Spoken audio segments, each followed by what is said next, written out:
I vacate my seat of responsibility and take up a seat of timelessness. Thank you, Mary Alice. It sounded kind of deep. Maybe it's light. This room is filled with light, and I am delighted to be here. Good afternoon. Good afternoon. How are you all doing? It's nice seeing your faces. The timelessness of my vacation was both weird, leaving my day-to-day rhythm, and one of the most important rhythms for me is Toastmasters. Having a place to come, feel refreshed and energized with a little bit of responsibility. Fortunately, I have people on our board who are supporting me.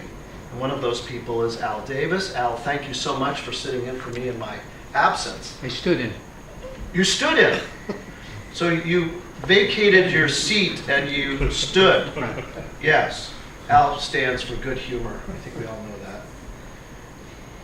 One of the things that's important to me is acknowledging and cultivating relationships. And one of the ways that personal growth trainers, myself included, have figured out that is the most powerful, free, easy way to stay focused is to write things down.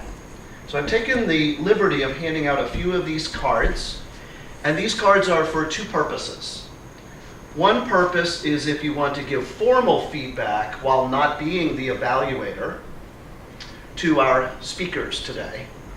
The second is an exercise I'm going to ask you to do right this second. I'd like you to take your card, one of them, and just put a line down the middle. You can either do it on the blank side or the written side. It doesn't really matter. In fact, you don't even have to pay attention to what I'm saying because this is just suggestions and it's not a test. I'd like on one side of that list to write down the names of people that you already know from our club, either a guest or a member, who you'd like to extend either a more warm welcome, some kind of appreciation, or some kind of an engagement. It could be that you want to mentor them or maybe receive mentorship from them. On the other side, the other column, I'd like you to write down the name of a person who hasn't been here that you might like to invite. So let's just go ahead and take 10, maybe 15 seconds right now. And if you don't think of somebody right away, it's completely fine.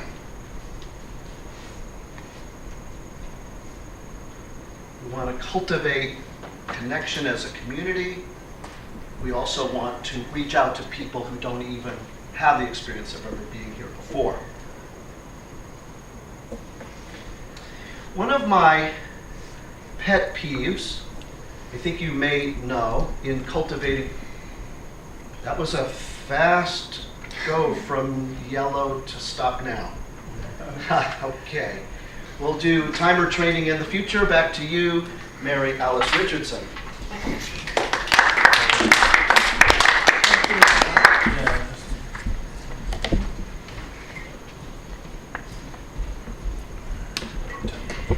This week, Beth is our grammarian, and she gives us the word of the day, which is refresh.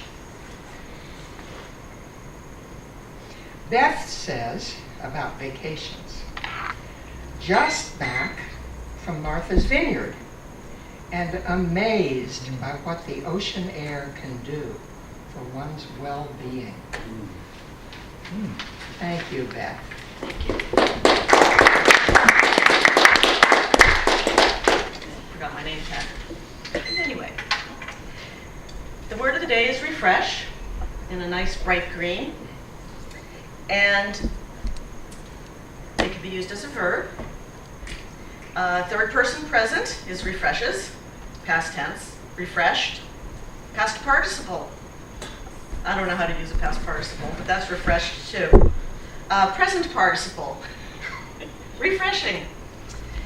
The definition is To give new strength or energy to. Reinvigorate. The ocean dip had refreshed her.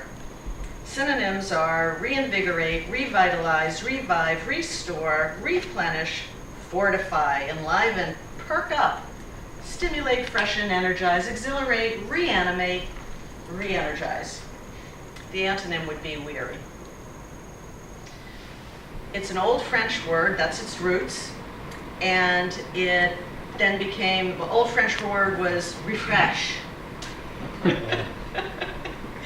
And then it became réfléchir. And now in Middle English, it then became refresh. So there's your word, which is connected to vacations, which I hope are always refreshing for all of you.